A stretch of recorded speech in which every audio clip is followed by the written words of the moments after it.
Bismillahirrahmanirrahim. Assalamualaikum warahmatullahi wabarakatuh.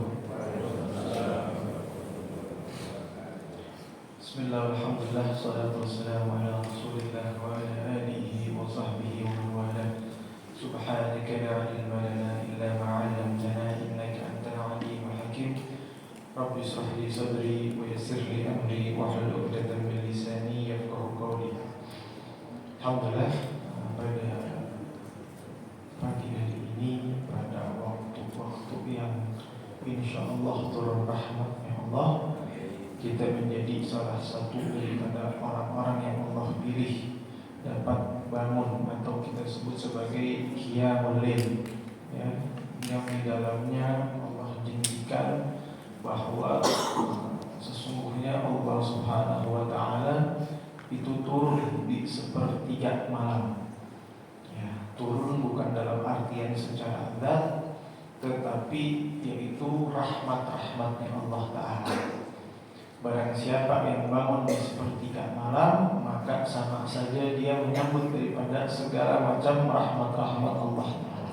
Dan mudah-mudahan ya, kita yang pada subuh, bahkan kita katakan 2:30 ini waktu yang banyak orang yang masih terlelap di dalam tidur indahnya, ya. Bahkan sebagian daripada kita pun yang bangun jam segini kadang-kadang tidak menyempatkan juga untuk sekedar sholat 2 rakaat. Bangun sih, bangun. Cuman kadang hanya sekedar ke kamar mandi terus tidur lagi. Bangun sih, cuman kadang-kadang hanya pergi untuk minum saja lalu tidur lagi. Artinya apa? Orang yang bangun di tengah malam itu bukanlah orang yang sembarangan. Orang yang telah Allah tetapkan untuk beribadah kepadanya. Dan lagi-lagi kita terus bermunajat kepada Allah Ta'ala agar kita termasuk daripada orang-orang yang Allah berikan keistiqomahan di dalam beribadah kepada Allah Ta'ala. Bapak-bapak Ibu sekalian, pada kajian kita pada hari ini, ya, insya Allah kita akan berbicara masih tentang perkara Ramadan, tapi kita lebih berbicara tentang tafakkur. Sebenarnya apa yang sudah kita lakukan selama bulan Ramadan ini? Kita sudah masuk sekarang hari ke-24. Insya Allah nanti malam kita masuk malam-malam ganjil lagi, yaitu malam 25. Apakah iya malam Ramadan itu, malam Lailatul Qadar itu hanya terjadi di malam-malam ganjil? Di sebagian riwayat yang paling kuat memang dikatakan terjadi pada malam-malam ganjil. Tetapi perintah untuk menghidupkan bulan Ramadan itu tidak hanya dilakukan pada malam-malam ganjil. Makanya orang melakukan i'tikaf itu disunnahkan melakukan i'tikaf itu di 10 malam terakhir. Ya, kalau kita berikan gambaran, apakah mungkin seorang nelayan itu seandainya dia melemparkan jaringnya di lautan pada 10 hari berturut-turut, masa nggak ada ikan yang nyangkut?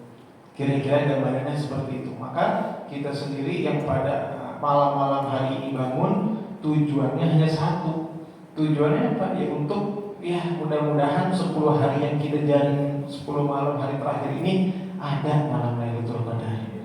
Mudah-mudahan saat malam Lailatul Qadar itu turun, keadaan kita dalam keadaan ibadah kepada Allah Ta'ala. Bahkan Rasulullah SAW sering di dalam beberapa perkataannya dan diikuti oleh para sahabatnya berkata, saya ini berharap saat saya meninggal nanti saya dalam keadaan berpuasa. Apa esensinya? Para sahabat pun dan yang mengikuti Rasulullah SAW ingin saat-saat terbaik di dalam akhir hayatnya tersebut di dalam ibadah kepada Allah Ta'ala. Maka orang yang bangun jam segini ini gak ada harapan kecuali apa? Allah Ta'ala. Gak ada orang bangun jam 2:30 buat naik jabatan. Nah, bosnya gak ada di sini. Gak ada orang bangun jam segini buat dilihat tetangganya jadi orang soleh. Gak ada. Kenapa? Dikatakan orang Imam Syafi'i berkata tidak cukup bagi seseorang untuk memiliki ilmunya saja, tetapi dia harus memiliki salah satu amal ibadah yang amal tersebut yang tahu hanya dirinya dan Allah Ta'ala. Apa itu? Ya sholat tahajud. Sekarang kita tanya, amal apa yang tahu cuma diri kita sama Allah Ta'ala? Sholat duha masih ada yang lihat, qobliyah ba'diyah pasti ada yang lihat. Ya salah satu sholat yang hanya diri kita dan Allah yang tahu, sholat tahajud di rumah sendiri kadang-kadang, ya nggak ada yang lihat, ikhlas-ikhlasan. Nggak mungkin kita sholat tahajud kita live gitu, biar orang-orang lihat, nggak ada. Sakit kalau dalam gitu, ya. Nggak ada orang lihat tahajud biar dipandang satu kompleks sebagai orang yang soleh, nggak ada. Kenapa? Karena nggak ada tujuan orang yang tahajud kecuali lillahi ta'ala, ya. Maka orang-orang yang melaksanakan sholat tengah malam ini adalah orang-orang yang istimewa, orang-orang yang telah Allah berikan kebahagiaan di dalam kehidupannya. Dan juga pada dikatakan malam-malam di bulan Ramadan ini yang telah berlalu, kita terus berpikir, apakah kita sudah beribadah dengan bagus? Apakah kita sudah beribadah dengan baik? Yang perlu kita pikirkan lebih jauh lagi sebenarnya apa? Kita pikir baik-baik, apakah Ramadan ini udah lebih baik daripada Ramadan yang lalu? Apakah ngaji kita udah lebih bagus daripada tahun lalu? Apakah puasa kita jauh bertingkat daripada Ramadan yang lalu? Kadang-kadang kita merasa, ya Allah, kok hari ini ngaji saya sedikit ya? Apa jangan-jangan Allah ini memberikan teguran kepada saya? Kalau kita merasakan hal ini ada dua kemungkinan. Pertama, Allah cinta kepada kita sehingga kita menjadi sadar. Yang kedua, jangan-jangan ada yang salah sama diri kita, sehingga apa? Allah ingin kita mengintrospeksi diri kita. Oh, diri kita ini ternyata kemarin melakukan kesalahan, makanya ngajinya hari ini agak sedikit macet. Oh, makanya hari ini ngajinya saya jadi kurang bagus. Dan sesungguhnya siapa orang yang paling rugi? Orang yang kedatangan bulan Ramadan, kedatangan tamu agung, tetapi dia tidak bisa menyambut tamu tersebut dengan baik. Dikatakan ketika ada datangnya bulan Ramadan, tetapi dia belum ibadah. Gambaran mudahnya seperti ini.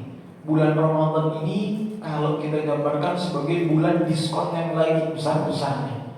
Semua dilipat gandain, pahala dilipat gandakan. Gak ada pahala yang satu, pahalanya gak ada. Sunnah menjadi wajib, ya. Pahala wajib dilipat gandakan sampai 70 kali lipat. Kalau kita sholat tarawihnya 8 rakaat, artinya sama seperti kita sholat 8 rakaat sholat wajib di luar bulan Ramadan. Kalau kita tarawihnya 20 rakaat, artinya kita sama seperti sholat 20 rakaat di luar bulan Ramadan. Padahal satu hari aja di luar bulan Ramadan kita sholatnya hanya berapa? 17 rakaat. Subuh 2 rakaat, ditambah zuhur 4 rakaat, 6, ditambah nanti asar 4 rakaat, ya, menjadi 10, tambah nanti maghrib 3 rakaat, 13, tambah isya 4 rakaat, semuanya 17. Jadi 20 rakaat di luar bulan Ramadan itu 20 rakaat kita tarawih itu pahalanya lebih besar. Kalau itu hitungan pahala, tapi hakikatnya ibadah wajib pasti tetap lebih besar. Tetapi ganjaran lipatan yang Allah berikan kepada kita itu gak bisa kita terima, gak bisa kita remehkan. Dan kalau seandainya kita meremehkan, nah ini yang perlu kita garis bawahi. Seandainya ibadah kita buruk, alhamdulillah min dzalik, ibadah kita ini bukan menjadi ibadah yang baik di bulan Ramadan, kita patut berwaspada. Apa? Imam Hasan Al-Basri berkata, barang siapa yang telah kedatangan bulan Ramadan tetapi ibadahnya tidak membaik atau tidak memanfaatkan ibadah-ibadah di dalamnya, maka orang tersebut patut berhati-hati. Jangan-jangan orang tersebut tidak mendapat rahmatnya Allah Ta'ala. Jangan-jangan orang tersebut tidak Allah berikan kenikmatan untuk beribadah kepadanya. Oh, sepi bukan main.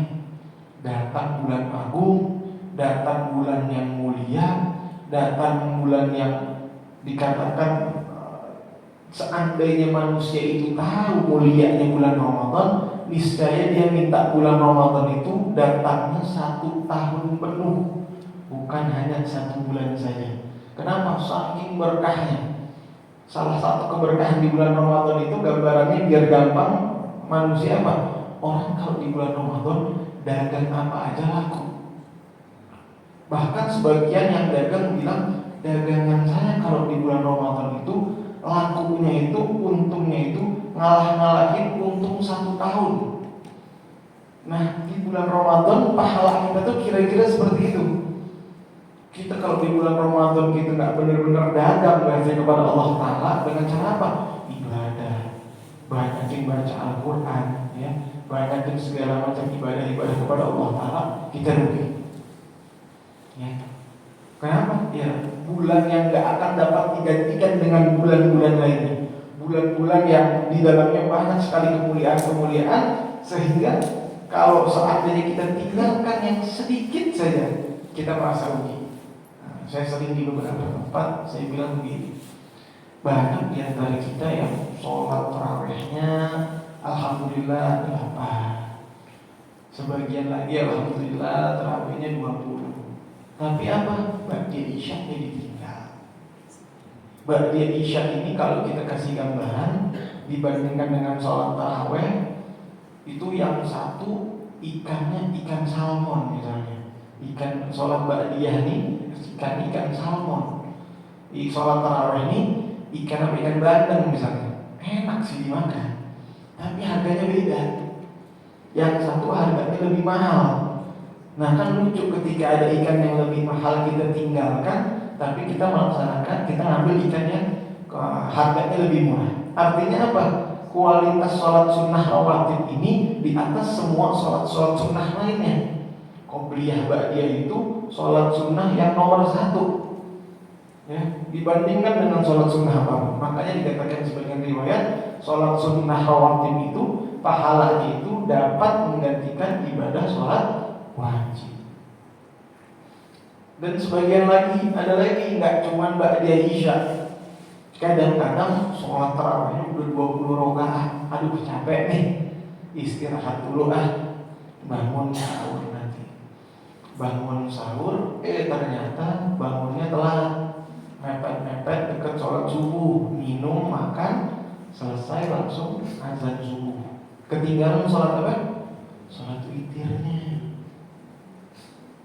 Sholat witir itu, Bapak Ibu sekalian, dikatakan Rasulullah SAW bersabda, ij'al akhir salatakum wal-witr. Jadikan akhir daripada ibadah kamu di malam hari itu yaitu sholat witir. Dan Rasulullah SAW tidak pernah meninggalkan sholat sunnah witir.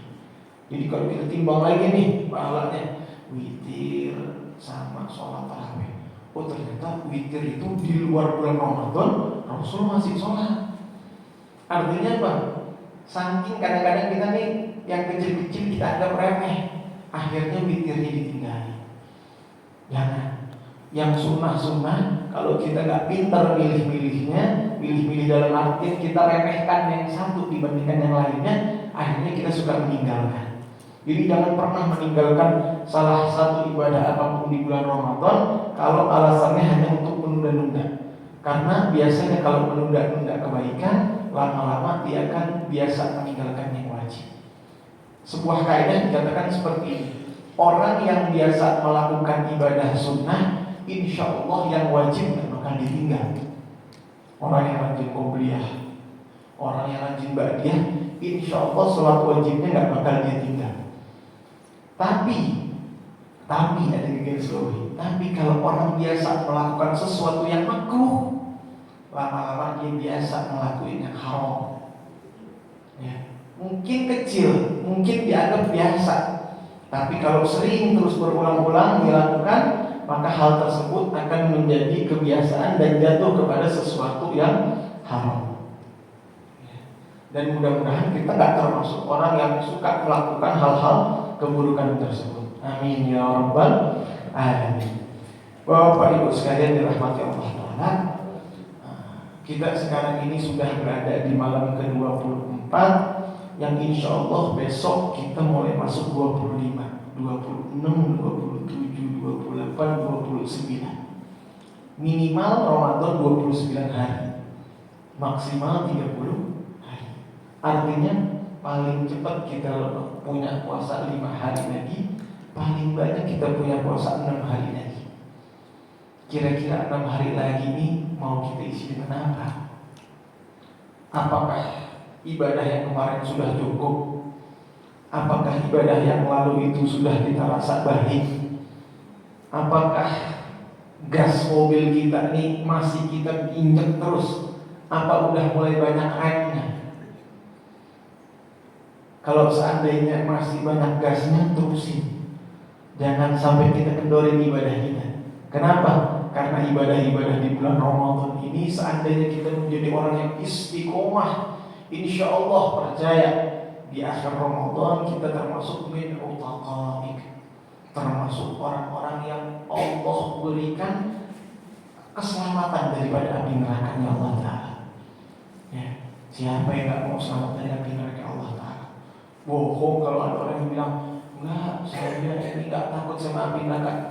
Dikasih api dunia aja udah takutnya setengah mati. Kehilangan dunia aja udah takut setengah mati. Nah, di bulan Ramadan ini kesempatan kita, ya. Terutama di bulan Ramadan, amalan-amalan yang disunnahkan, yang paling banyak dianjurkan yaitu banyak membaca Al-Quran. Ya. Di antara kita alhamdulillah, ya, kalau udah bangun jam segini nih, insya Allah termasuk orang yang ya insya Allah kita husnudzon Al-Qurannya selalu Allah jaga. Kalaupun ya, di antara kita masih yang saat bacaan Al-Quran saya ini belum bagus, bacaan Al-Quran saya ini masih macet-macet, nggak apa-apa. Allah itu memberikan kadar pahala kepada hambanya itu sebagaimana hambanya tersebut berusaha. Semakin keras usaha hambanya, semakin besar pula pahala yang Allah berikan kepadanya. Jadi kalau yang satu ngajinya lancar, sehari bisa ngaji 3 juz, 2 juz, atau minimal 1 juz. Yang satu 2 halaman, 3 halaman, tapi usahanya luar biasa. Sampai dia duduk di masjid, saking kalau di rumah dia malu dilihatin anaknya mungkin, atau dilihatin sama orang lain, wah nanti ketahuan ngaji saya gak bagus, sehingga dia ngajinya pelan, sehari cuma 2 halaman, 3 halaman. Insya Allah pahalanya gak kalah sama yang ngajinya berjuz-juz. Ya, jadi jangan pernah meremehkan. Kadang-kadang manusia ini hatinya sering dibuat banding-banding sama setan. Aduh, daripada malu gak usah ngaji aja deh. Ini jebakan setan. Ya. Aduh, daripada dilihatin orang sih gak bisa ngaji, pura-pura zikir aja deh. Padahal sebaik-baiknya zikir yaitu membaca Al-Quran. Ya. Dan dikatakan bahwa sebagian pada ulama, kita ini hari ini bangun tengah malam. Sebagian ulama bilang gini, seandainya tidak ada ibadah sholat malam, sesungguhnya saya gak mau hidup di dunia. Kenapa? Karena indahnya ibadah itu ada di tengah malam. Waktu-waktu hamba itu dekat dengan Rabbnya. Waktu-waktu yang dimana kayaknya kita minta sama Allah itu selalu dikabulkan. Gambarannya seperti apa sih ibadah sholat malam ini? Kira-kira kayak begini. Seandainya kita di daerah Bunci, kita ke bandara berapa lama kalau siang hari? Ambillah 1 jam misalnya, 1 jam siang hari. Oh, rada macet, ya udah 1 jam 15 menit. Kira-kira kalau jam segini kita ke bandara, setengah jam bisa sampai nggak kalau kita ngebut? Bisa. Doa kita tuh kira-kira begitu kalau di tengah malam. Karena apa? Sedikit yang bermunajat kepada Allah Ta'ala. Di saat hamba-hamba yang lain dengan tidurnya indah betul, ya. Tetapi kita sibuk dengan doa-doa kita. Ibarat doa kita itu kencangnya kayak di tengah malam ini jalanan kosong. Doa itu Allah memang maha mendengar. Bukannya nanti Allah sibuk dengan doa hambanya, enggak. Ini hanya gambaran logika bagi manusia. Kadang-kadang manusia ini harus dianalogikan agar paham. Oh, kira-kira seperti ini doa seorang hamba. Jadi kalau di tengah malam kita bangun itu, doa kita tuh cepat sampai kepada Allah Ta'ala. Makanya yang punya hajat ya, dikatakan barang siapa yang punya hajat maka dia wajib untuk bangun di tengah malam. Karena waktu-waktu mustajabah itu yaitu waktu di pagi hari. Dan dikatakan Allah Ta'ala ila Daud. Nabi Allah Daud diberikan wahyu oleh Allah Ta'ala. Apa Allah katakan? Ya Daud, kadzdzaba man adda'a mahabbati fa idza jannahu dadi fa innahu jannatul lail namal mahid. Wahai Daud, sesungguhnya bohong orang yang bilang cinta kepada diriku tapi di malam hari matanya terlelap dalam tidurnya. Jadi kalau yang cinta sama Allah itu bangun malam. Saat gimana saat belum istiqomah nih Ramadan kesempatan. Tadi saya bilang, bukan saya bilang, Imam Hasan Al-Basri yang bilang, kalau udah datang bulan Ramadan masih belum ngaji juga, masih belum sholat juga, ini patut hati-hati. Jangan-jangan emang rahmatnya Allah nggak Allah berikan kepada kita. Kalau memang seandainya di antara kita atau di antara keluarga kita atau di antara kawan-kawan kita masih ada yang nggak sholat, ingetin. Kenapa? Ini Ramadan ini kesempatan. Jangan sampai benar-benar dilewatkan tanpa ada perubahan sedikit pun. Bahkan para ulama ketika akan memasuki bulan Ramadan selalu bertanya kepada anak-anaknya, wahai anakku yang A, ini mau masuk bulan Ramadan besok. Kira-kira nanti di bulan Ramadan kamu mau punya ibadah apa di bulan Ramadan? Jadi setiap manusia itu akan memiliki ibadah khusus, dianjurkan untuk memiliki ibadah khusus di bulan Ramadan. Kata anaknya yang A, oh insya Allah Pak, saya di luar bulan Ramadan, saya biasa ngaji 3 halaman. Nanti di bulan Ramadan insya Allah saya mau ngaji 5 halaman deh.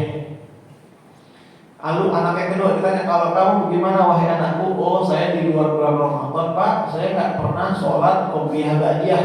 Insya Allah di Ramadan ini saya bakal istiqomah sholat qobliyah dan ba'diyah.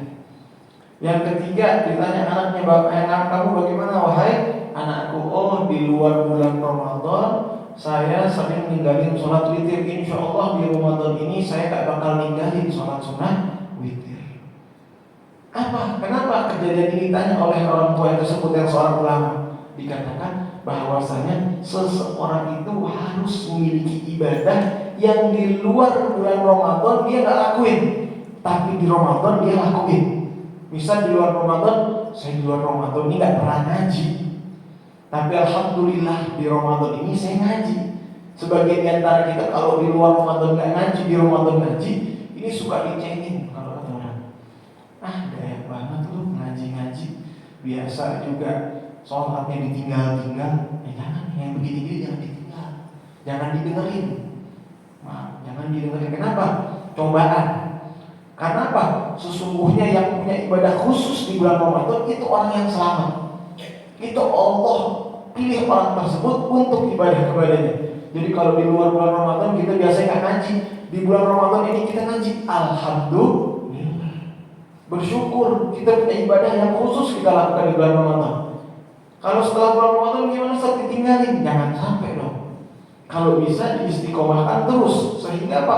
Nanti masuk bulan Ramadan, alhamdulillah nih saya udah istiqomah ngaji Ramadannya, ngaji Qurannya. Masuk Ramadan ke depan berarti saya harus tingkatin. Kalau kemarin saya ngaji ini cuma 5 halaman, saya insya Allah sekarang saya ngaji 10 halaman atau 1 juz 1 hari. Oh udah alhamdulillah bisa tahun berjalan, tahun depan naik lagi terus. Manusia tingkatannya harus naik kelas, ya. Dan juga dikatakan di sebagian riwayat ya, sebuah kisah tentang fadilah orang-orang yang Allah berikan kemampuan untuk bangun di tengah malam. Ya. Bapak Ibu sekalian dirahmati Allah Taala, ini kita kan bangun di tengah malam ini susahnya luar biasa. Ya. Jangan kita anggap gampang. Kalau yang merasa gampang, artinya alhamdulillahirabbil alamin, Allah berikan rahmatnya. Tapi buat yang nggak biasa, susahnya bukan main. Apalagi kalau mikir nanti udah dekat-dekat, biasanya dekat-dekat subuh tuh mata makin berat. Ya, waduh nih, apalagi kalau anak kecil. Ya. Anak kecil ada waktu 5 menit aja buat tidur tuh, menjelang subuh dia tidur tuh. Kita bangunin sahur, udah selesai sahur, Jangan tidur ya 5 menit lagi subuh, udah nggak bisa berat tidur. Saking apa? Saking beratnya orang bangun untuk tengah malam. Nah, dikatakan kalau kita cinta sama kita punya anak, ya, jangan pernah tidak bangunkan mereka sahur. Meskipun anak tersebut tidak berpuasa. Kenapa? Karena sesungguhnya kita mengajarkan mereka untuk terbiasa bangun tengah malam. Sebagian ulama membangunkan anaknya di tengah malam hanya untuk anak-anaknya bermain, sedangkan bapaknya beribadah kepada Allah Ta'ala. Anak-anaknya masih kecil nih, dibangunin gak ngerti sholat, belum paham apa-apa. Dibangunin dengan tujuan apa? Agar anak tersebut terbiasa bangun di tengah malam. Saya berikan gambaran begini, kenapa harus dibiasakan? Biasanya bapak-bapak dan ibu-ibu yang bekerja di pagi hari, mau tidurnya jam 12 malam, mau tidurnya jam 1 malam, kalau jam 4 udah biasa bangun, pasti jam 4 bangun. Kalau biasa jam 5 bangun, pasti bangun. Mau capeknya kayak apa juga alarm tubuhnya jam 5 bangun. Karena apa? Kebiasaan. Begitupun harapan daripada para ulama terdahulu. Dia berharap anaknya dibangunin tengah malam, suatu saat dia akan terbiasa untuk bangun dengan sendirinya di tengah malam. Dan juga anak kecil itu diajarkan untuk berpuasa. Meskipun puasanya puasa beduk kalau kita bilang. Kita ajak sahur nih, nanti jam 9 udah ngeluh, Pak, aus Pak. Yaudah deh, minum ya, nanti puasa lagi. Minum, kasih makan, puasa lagi. Nanti jam 12, Pak, lapar Pak. Yaudah, tapi nanti puasa lagi ya. Makan, puasa lagi. Dan dikasih tahu, jangan makan dan minum di depan orang. Kenapa? Agar anak tersebut tahu itu bulan-bulan Ramadan dan tahu cara menghormati bulan Ramadan. Nanti jam 3 lapar lagi, makan lagi dia. Nanti habis itu dia puasa lagi. Ini anak yang umur berapa dia? Umur 7 tahun ke atas, sampai menjelang umur 10 tahun. Karena orang kalau anak udah umur 10 tahun udah disuruh untuk berpuasa. Kan begitu, karena usia-usia balik biasanya usia-usia 10 tahun ke atas sampai umur 15 tahun. Sedangkan kalau anak kita ajarkan baru usia 10 tahun, telat. 10 tahun kita ajarin, dia 10 tahun baru puasa setengah hari akhirnya. Jam 9 udah minta buka, umur 10 tahun. Jangan. Jadi dari usia lebih muda kita ajarin. Tapi itu kita ajarin, nanti puasa lagi ya deh, nanti puasa lagi ya. Habis makan dia puasa lagi, lanjut lagi. Sehingga begitu buka puasa, ikut buka puasa sama kita. Allahumma lakasum. Artinya apa?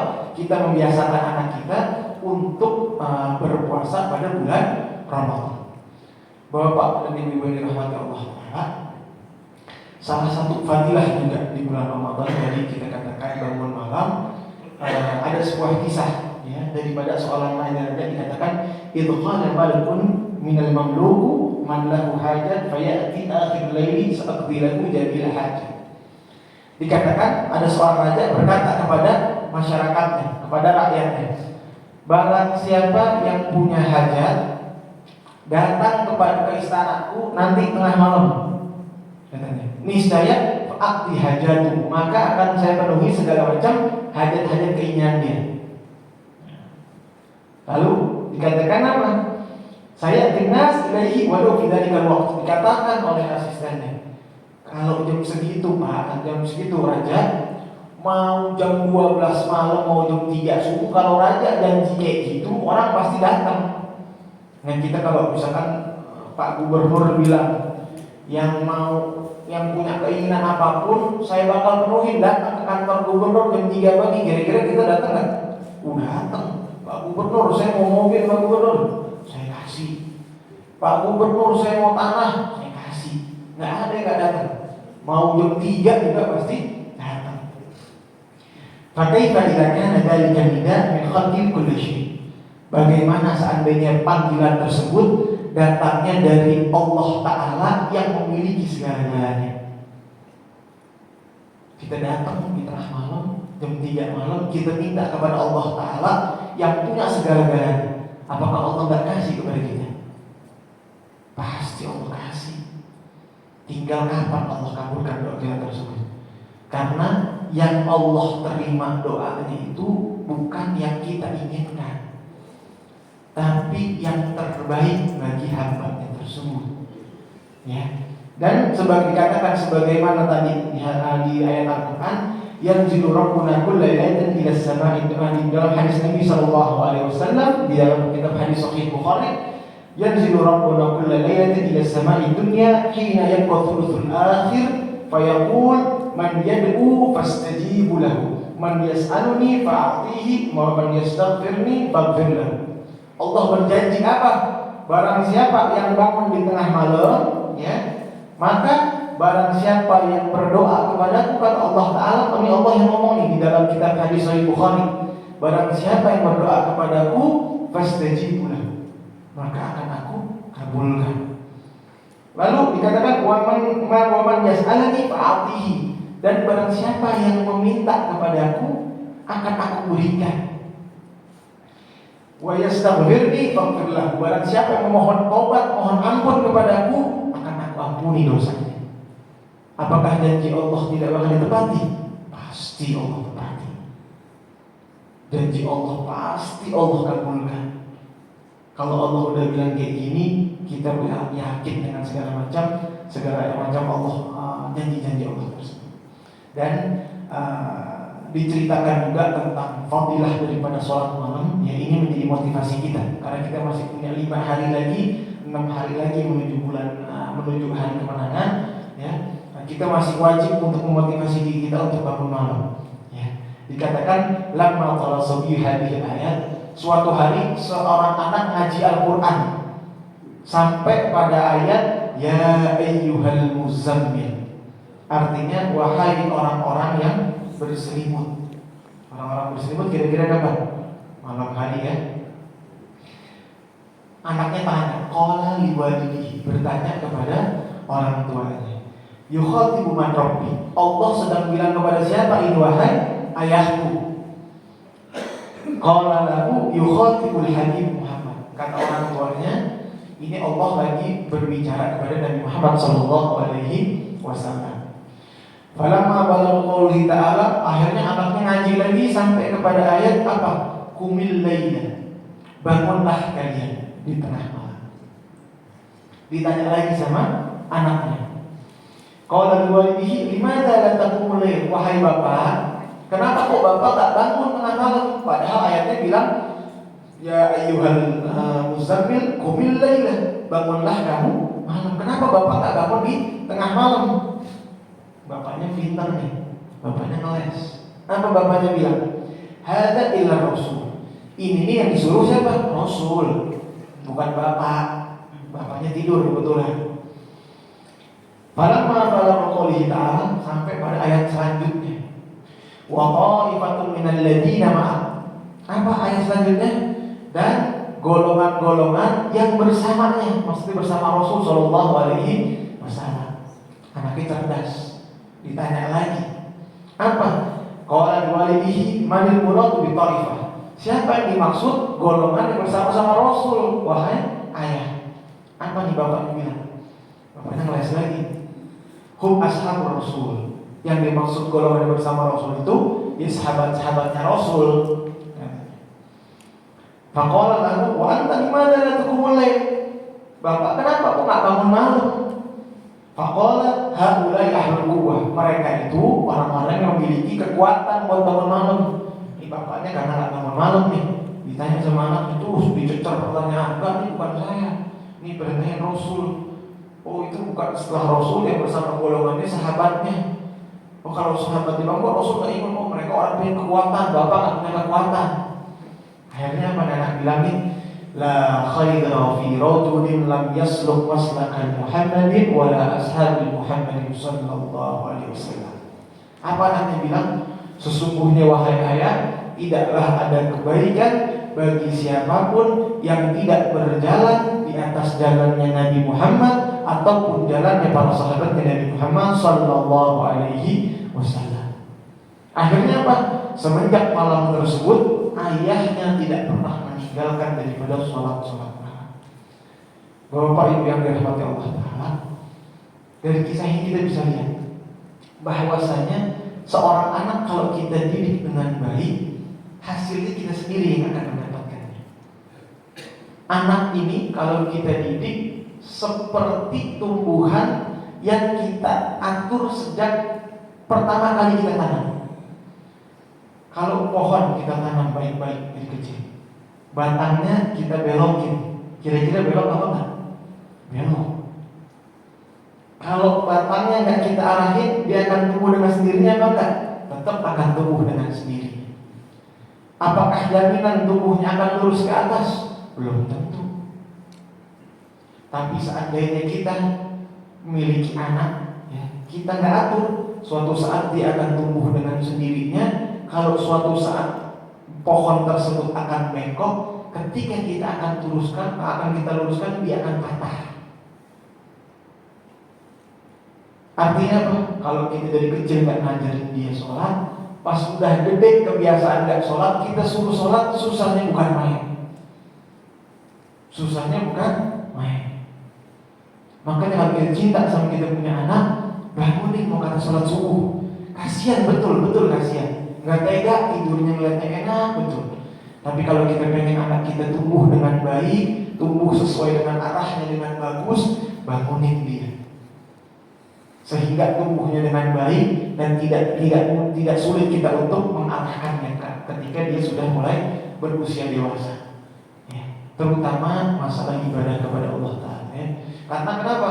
Ibadah wajib, ya. Ibadah wajib termasuk di dalamnya yang haram kita tinggalkan. Yang paling besar dosanya yaitu meninggalkan sholat secara sengaja. Ada sebuah kisah, ya, gambaran tentang betapa besarnya dosa orang yang meninggalkan sholat fardu. Pernah suatu hari Nabi Allah Musa alaihi salatu wassalam didatangi oleh seorang wanita pezina yang ingin bertobat kepada Allah Ta'ala. Wanita ini datang kepada Nabi Allah Musa, saya berkata, wahai Nabi Allah Musa, aku ini seorang wanita yang telah berzina. Dari perzinahan ini aku hamil. Dari hamilnya aku ini aku melahirkan seorang anak perempuan. Dari lahirnya seorang anak perempuan ini, anak perempuan ini aku bunuh. Bayangin, dia berzina, hamil, melahirkan anak, anaknya dibunuh.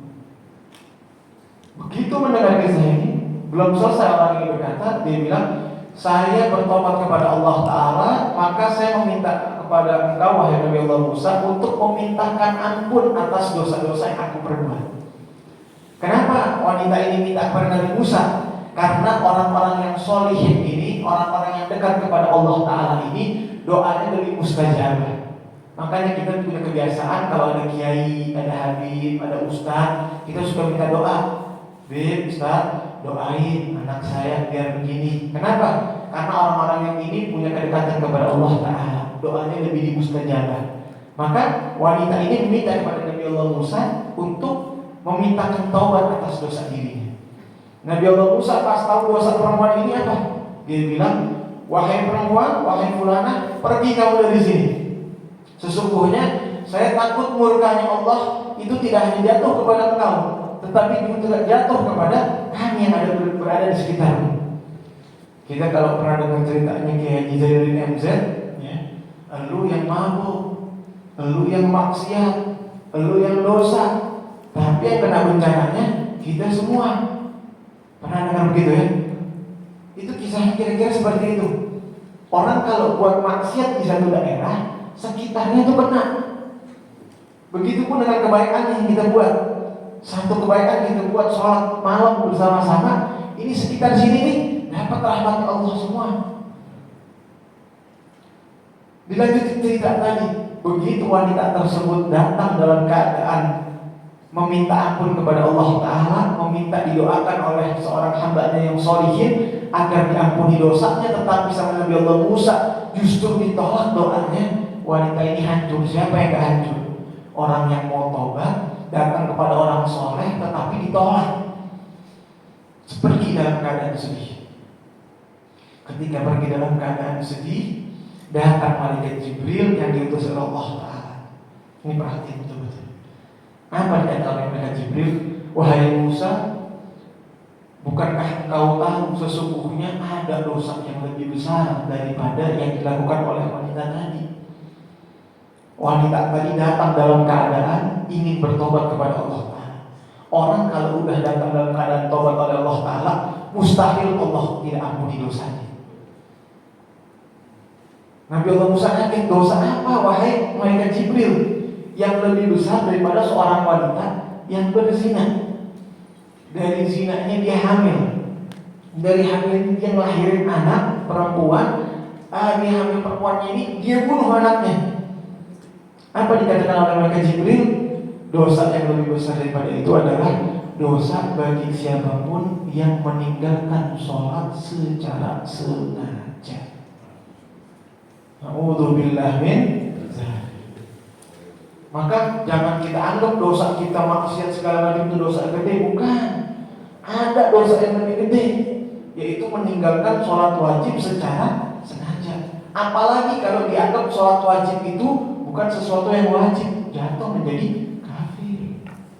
Jadi kalau ada orang bilang begini, saya ini gak sholat karena saya ini orangnya malas, itu disebut sebagai orang yang munafik, maksudnya gitu. Dia tahu itu sholat wajib, tapi dia tidak lakuin, dosa.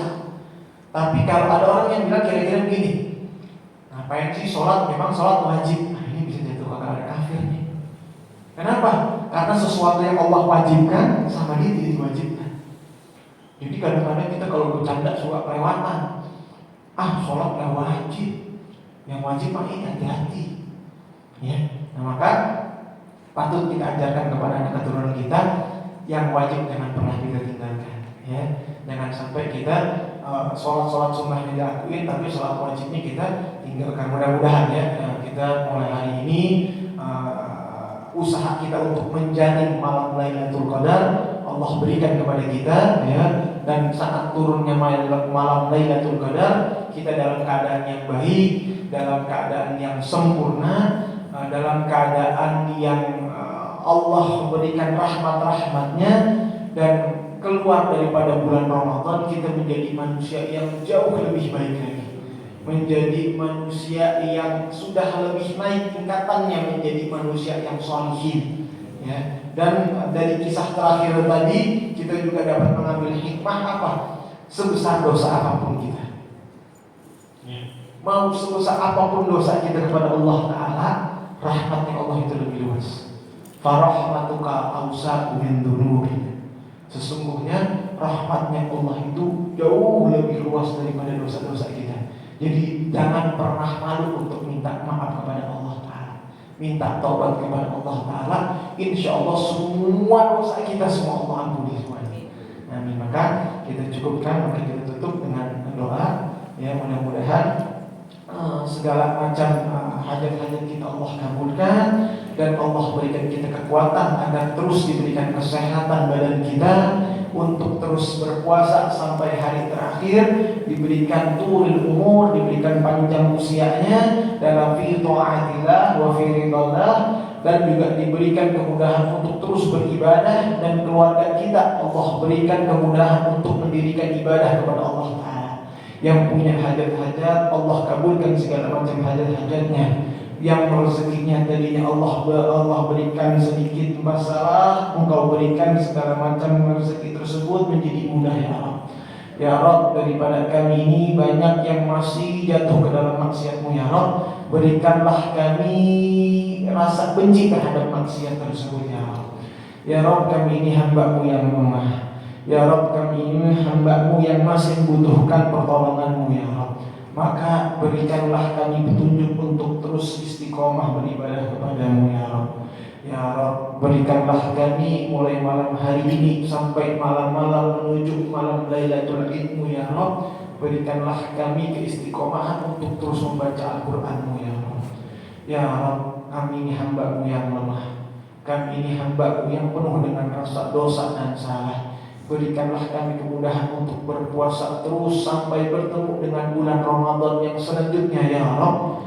Bertemu dalam keadaan yang jauh semakin baik, ya Rabb. bukan menjadi hamba-Mu yang hanya sekadar bertemu dengan bulan Ramadan tetapi tidak mendirikan kewajiban di dalamnya, tidak mendirikan segala macam kesunahan-kesunahan di dalamnya ya Rabb. Ya Rabb, ampuni dosa kami ya Rabb, dosa hamba-hamba kami, umat-umat Nabi Muhammad SAW ya Rabb.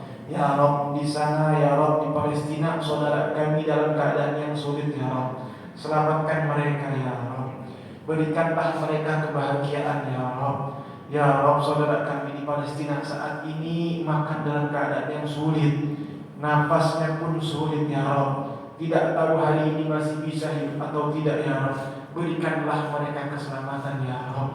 Berikanlah kemerdekaan kepada negeri Palestina ya Rabb. Ya Rabb, berikanlah juga kepada negeri kami, negeri Indonesia. Jadikanlah baladun thayyibatun wa rabbun ghafur, negeri yang selamat, negeri yang damai, negeri yang Engkau berikan rahmat-rahmat-Mu sehingga kami dapat diberikan kemudahan untuk terus beribadah di dalam negeri ini ya Rabb. Rabbana Rabbana Rabbana taqabbal minna innaka antas samiul alim wa tub alaina innaka antat tawwabur rahim. Wa sallallahu ala sayyidina Muhammadin wa ala alihi washabbihi wasallam walhamdulillahi rabbil alamin. Kurang lebihnya saya mohon maaf. Wassalamualaikum warahmatullahi wabarakatuh.